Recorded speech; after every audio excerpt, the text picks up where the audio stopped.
Hi guys! Good morning! So today, gagawa tayo ng low carb chiffon cake. So, ang gamit ko ay coconut flour. So, this is 1/2 cup of coconut flour. At kailangan din natin ng 1/2 tablespoon of baking powder. And for our sugar, I'm using Equal Classic kasi naubusan ng Equal Gold dito. So, ito po ay 8 sticks. So, 8 sticks po ang gagamitin ko na Equal Classic.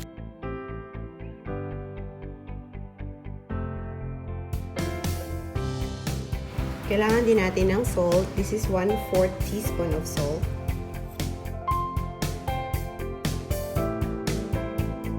Kailangan natin ng 4 egg yolks. 1/4 cup of coconut oil. And 1/2 cup of all-purpose cream. So this is 1/2. And vanilla.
Ayan na ang low carb chiffon cake. So, i-invert ko lang siya dito. Then, mamaya natin siya i-unmold. So guys, huwag po kayong mag-expect na kagaya yung itsura niya sa chiffon cake na high carbs, okay? Kasi ang gamit natin dito is coconut flour. Invert ko muna siya dito. So, by the way guys, ang gamit ko ay 6 inches round pan. So, 6 inches po ito. And then, hayaan muna natin siya dyan hanggang sa mag-cool down talaga siya completely. Then, tsaka natin siya i-unmold, okay? So, see you later. So, ayan. I-unmold na natin. I-unmold na natin siya, guys. Dahil, ano na siya, cool down na siya completely. So, i-unmold na natin siya.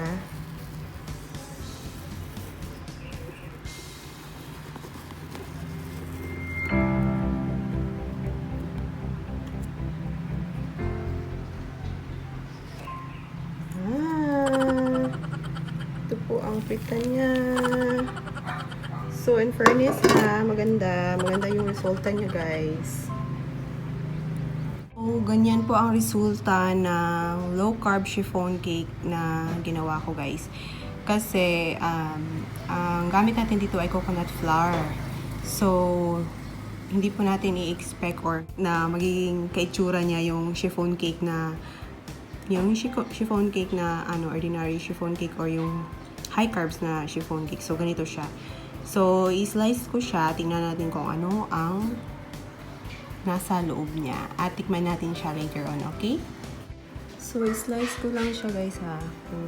Tingnan natin kung ano yung kung ano yung itsura niya sa loob. Tapos, titikman na rin natin siya kung ano yung lasa niya. So, yan. Tignan ko siya. Tingnan natin siya sa loob. Sabay natin siyang tingnan kung ano yung itsura niya.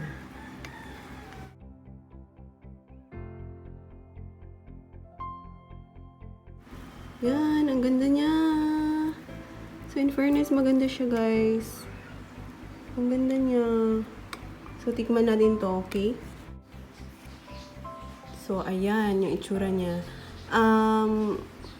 Yun nga, kagaya ng sinasabi ko, hindi po talaga hadlang na wala kayong oven para makapag-bake kayo.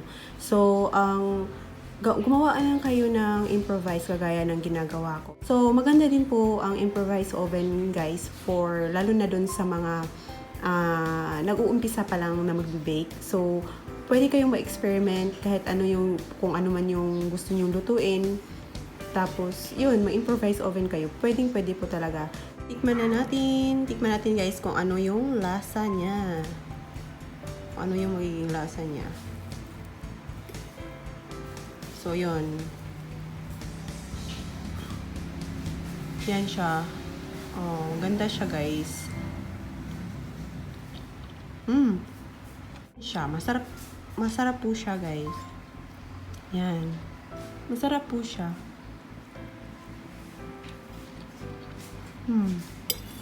Tama lang yung tamis. Tsaka, hindi mo malalasahan yung coconut flour. Again, yung coconut flour na gamit ko dito ay homemade po. So, sa gusto pong, kung sino po yung sa inyong gustong malaman kung paano gumawa ng homemade coconut flour, ilalagay ko na lang po sa description box yung link. So, ayan. Panoorin nyo na lang po.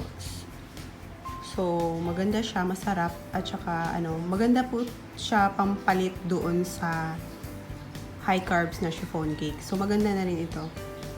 So, alam nyo ba, marami akong trial and error nito. So, grabe. Siguro nakatatlo ako bago ko siya nakuha ng ganito. Kaya, okay lang din naman. So, masarap po siya, guys. So, maganda po ito sa mga naglo-low carb or nakikito diet.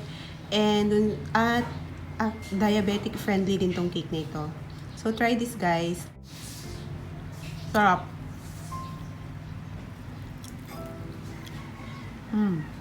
Masarap talaga siya. Ganyan yung itsura niya. Yung egg, hindi nalalasahan yung egg. Diba, kadalasan sa nagluluto ng low carb, yung maeggy yung taste niya, yung So, walang ganong taste. Wala siyang ganon. And then, yung flour, yung feeling mo na nasusuya ka dahil flour, hindi po ganon. Walang ganong taste din. Kasi nga, clear na yung water bago ko siya ginawang flour. Balik, kinlear ko yung water. So yun, ilalagay ko na lang po sa description box kung paano gumawa ng coconut flour at home. Okay? So, please don't forget to subscribe, guys. So, ayun naman po. Thank you for watching.